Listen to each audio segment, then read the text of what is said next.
Welcome to Steve's Cottage with Steve Horner. Steve Horner, a former radio talk show host, helps spotlight the source of today's social chaos while offering practical solutions to the problems negatively affecting you and your family. And now, here's Steve.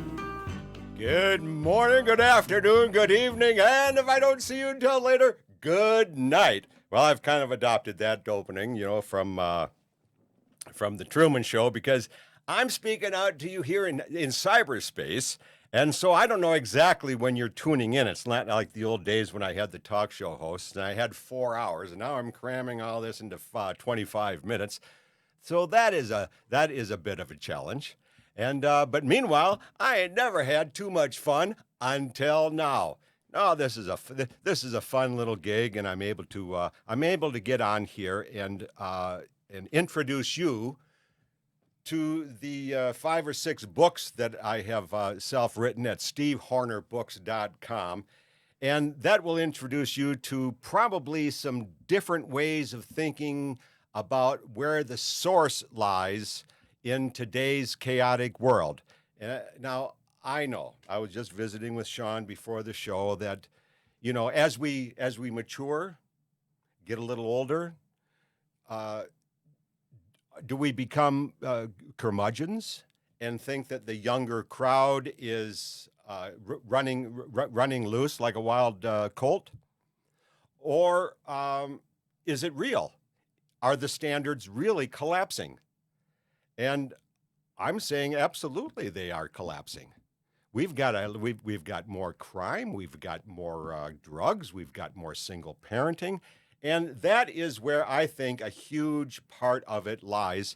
And that is a little bit about why I have titled these shows "Who's Afraid of the CUNTS Part 1, Who's Afraid of the CUNTS Part 2, and now because of a big story breaking in Las Vegas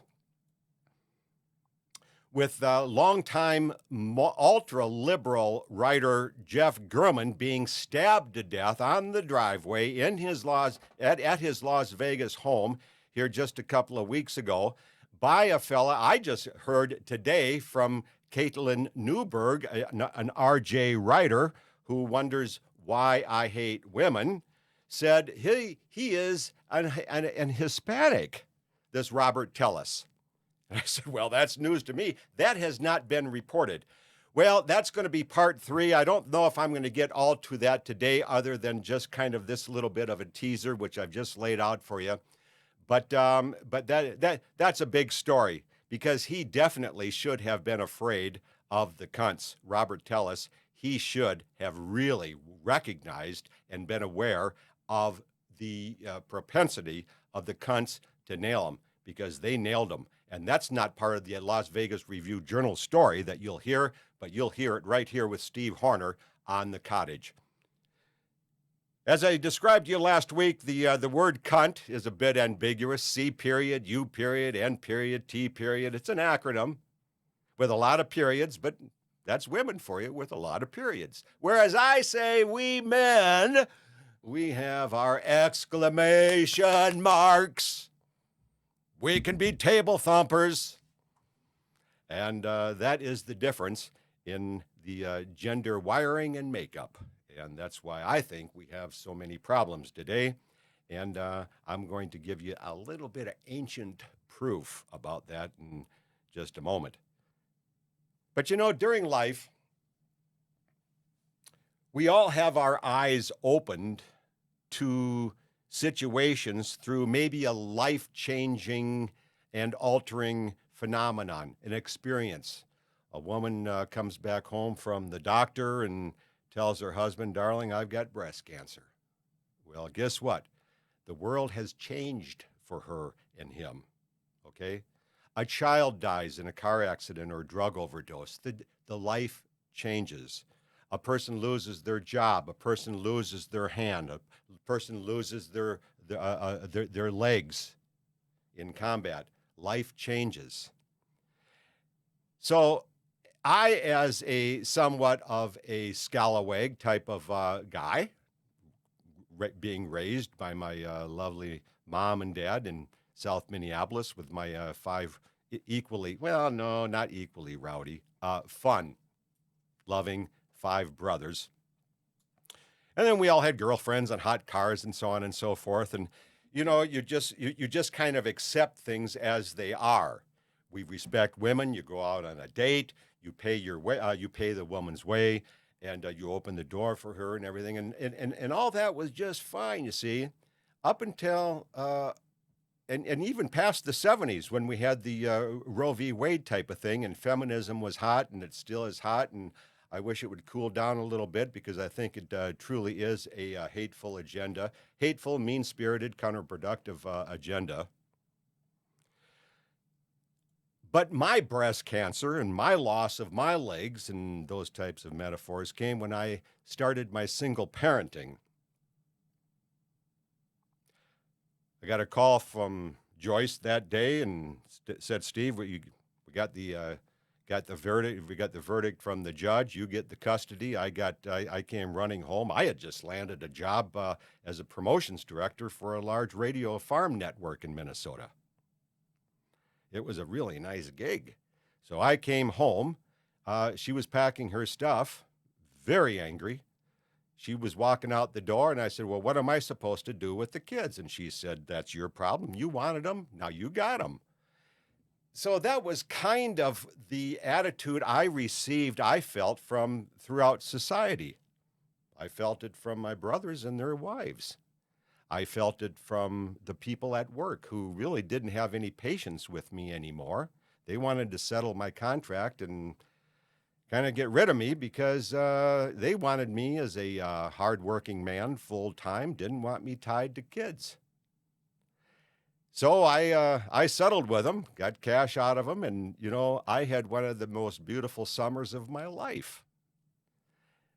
Had a nice forest right behind me overlooking the Minnesota River.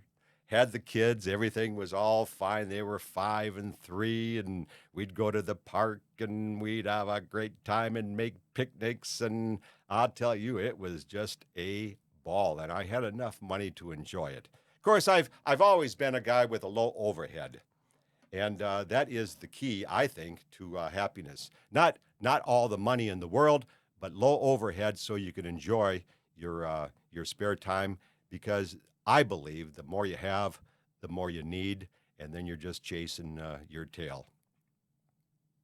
So with that single parenting, and then I moved back up to the Twin Cities. I had been down in Mankato, Minnesota. That's where the farm network was headquartered. And so then I moved up to the Twin Cities, closer to where my parents were, and family, so the kids could have their uncles and aunts right there. And that really did turn out really quite well. And so then with my management skills, keeping the overhead down, making sure I'm not too wrapped up with bills, I started my own advertising agency.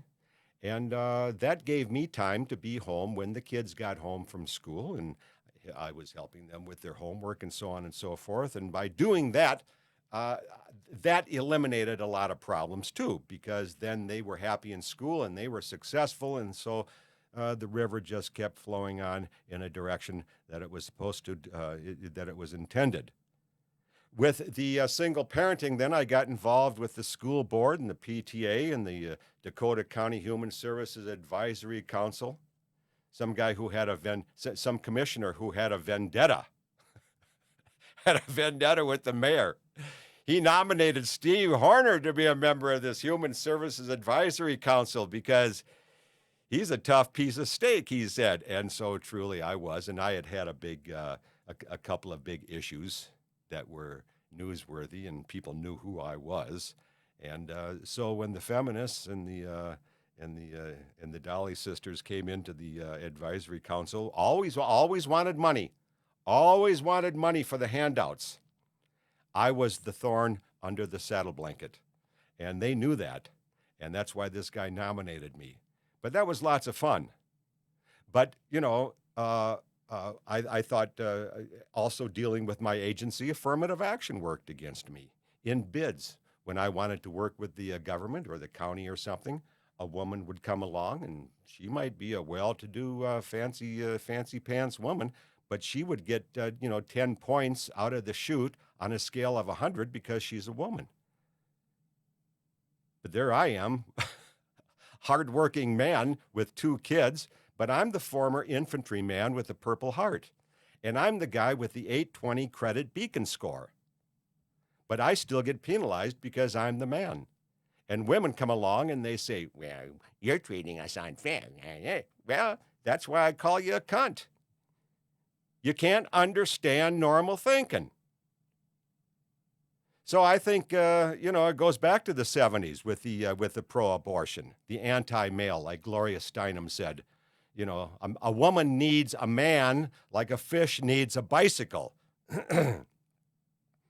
So they were the pro-abortion feminists of the early 70s, and it just became, and it grew like a wild weed, mean and vindictive. I mean, what else would you call a woman like Nancy Pelosi beside a cunt?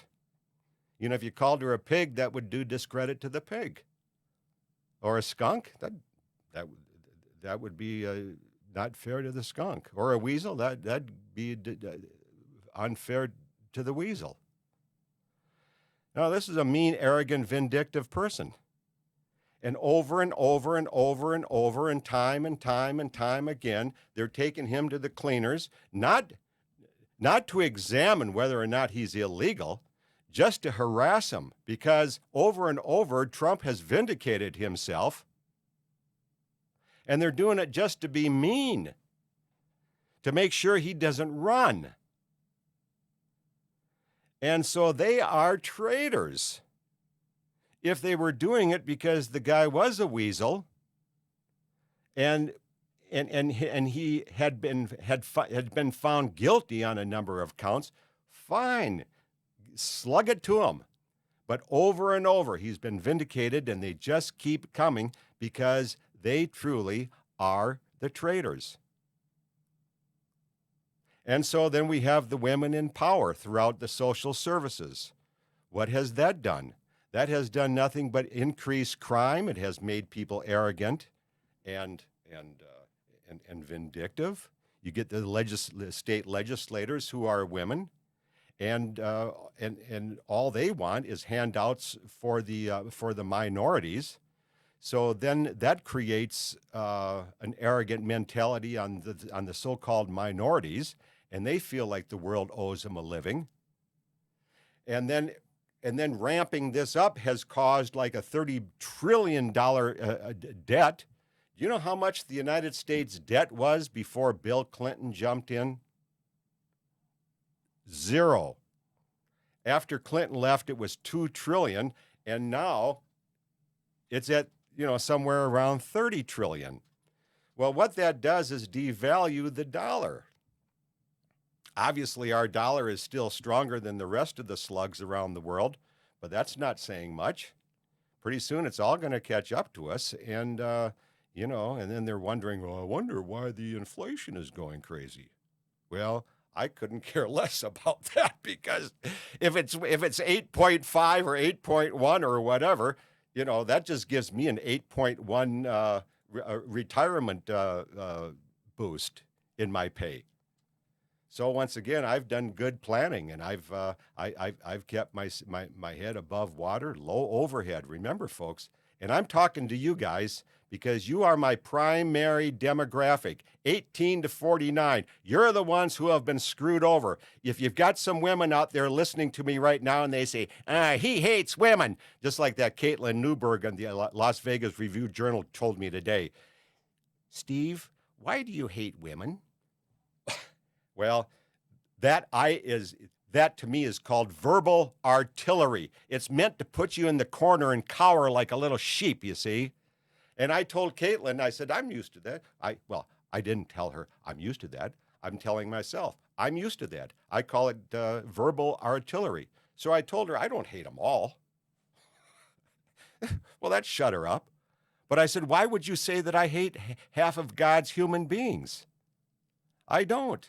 That's like going to a NASCAR race and saying you hate men simply because you don't like the loud noise and the toxic fumes in the air. That's what I don't like about women in power. They've created these gender battles by saying the races, certain races have been treated unfair. By whom? By us white guys. Look at me, partly bald, older. Apparently, I, according to these slugs, have been born as an advantaged person, not equal as God has promised all of us, but I've been given some kind of advantages, which I think is bunk. So it has created the race wars. When I talk to women individually, women have become very bitter. When I talk to a lot of black guys, however, they're still pretty cool about certain things, and I don't see a lot of racist among them. Of course, I'm talking to an upper class black guy usually. The slugs in the developments. Yeah, they're really ticked off these days because they've been told to be ticked off because certain people are privileged, and that's what they feel that they're entitled to. So I think all these coddling labels creates an atmosphere of oppression and disadvantage, and that's why we have turned against each other. And I think that's the George Floyd mentality in Minneapolis, where I was raised. I mean, here's a guy who's a counterfeiter. He beats up on women. He steals. He's a felon over and over. The cops know him over and over and over. So you finally get the dirt ball on the ground, and he's giving you the crap, I can't breathe. Oh, sure, George, shut up. We've got other officers coming. I can't breathe. Shut up, George. We've got the cops coming. Okay, fine. Well, did Charvin, the sergeant, mean to kill him? Hell no. Would you mean to do something that's going to cost you 20 years in prison? No, it was an accident. But you see, these guys are given these idiot laws that, passed by the legislators who are women and or pussy whip guys, and they're caught in the line of fire. So they're damned if they do and damned if they don't. George goes out that day and shoots somebody. Well, then Chauvin's the rat because he didn't keep him pinned to the ground. So that's what has created it. And I'm going to tell you, folks, I'm not the first one, and definitely we're not going to have a lot of time here today because I'm having too much fun just trying to make sense of how this spider web is held together, you see, that has caused the chaos in your life, in much of yes, it has caused chaos in my life because I don't like a lot of the rules and laws out there. I think they're destructive and counterproductive and short-sighted, mean-spirited. I think we get in trouble with a lot of people in other countries. And I think our families are collapsing. And sure, so that impacts all of us.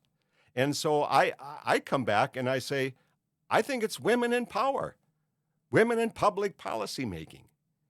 Can you stop the woman who's a doctor or the lawyer? No. Why would you? That's why we have the Constitution, equal protection under the law. You can't discriminate against people based on their gender. I've been discriminated by these cunts based on my gender, and that's a story that we'll get to from time to time, and that's unfair. But that shoe only seems to be on one foot.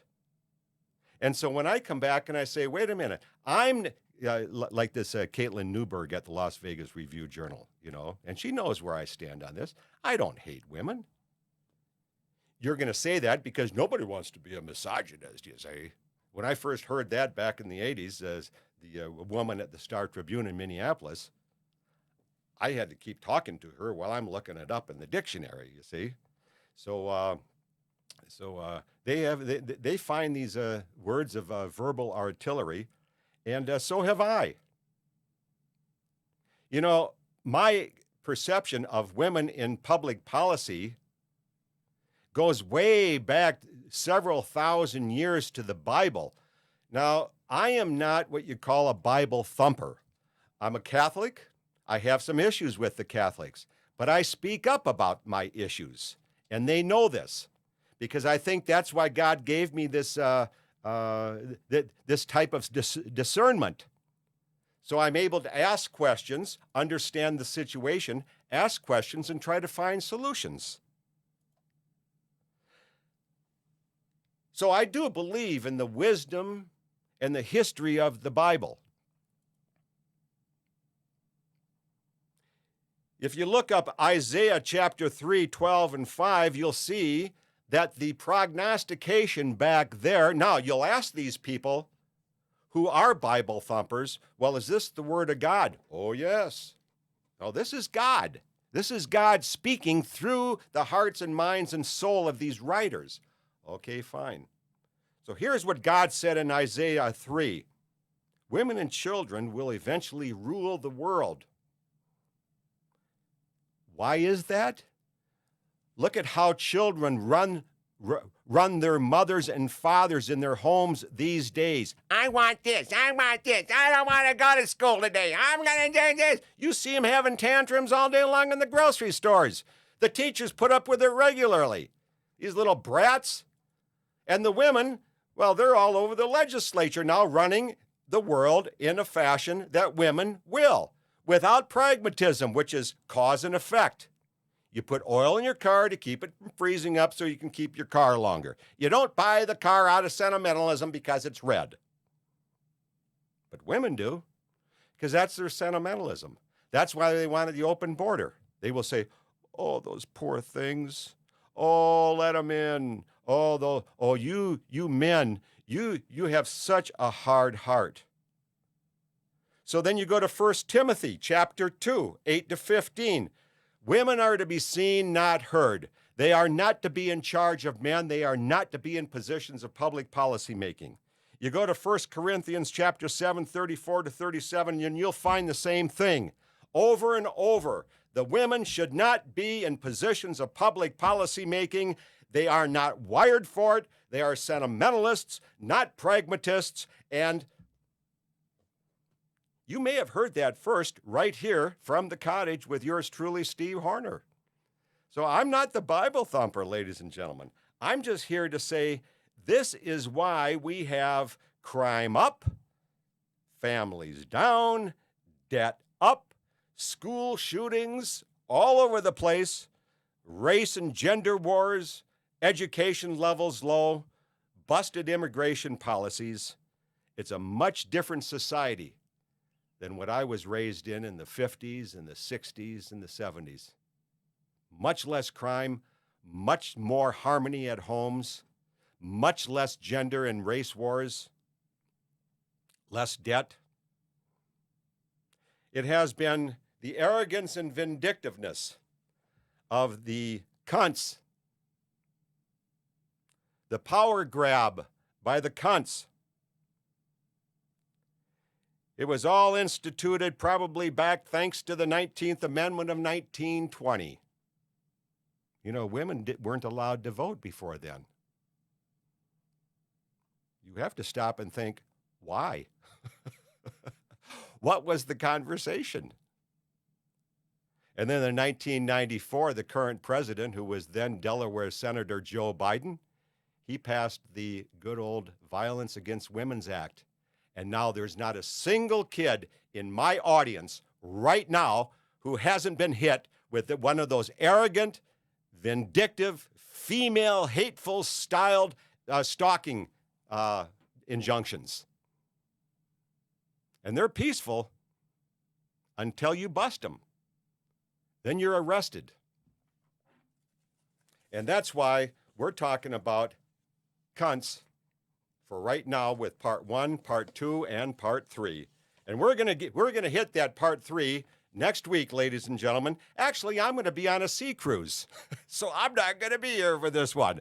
But coming up, in a week or two, I'll be popping out here and doing my third program. So I'm saying, who's afraid of the CUNTS? You should be. And we're going to talk about how Robert Tellis should have been with his collapse there in Las Vegas. Well, thanks for joining me here at Steve's Cottage, and be sure you buy one of my self-authored books today at stevehornerbooks.com to get more detail about some of these hot social issues and how you can better understand them and protect yourself from the CUNTS. So Until next time, stay on that rugged, less traveled path of life, and you'll find it's a lot more fun, provides better scenery, and offers richer rewards. So until then, this is Steve Horner from Steve's Cottage. Until next time we visit, you take real good care of yourself.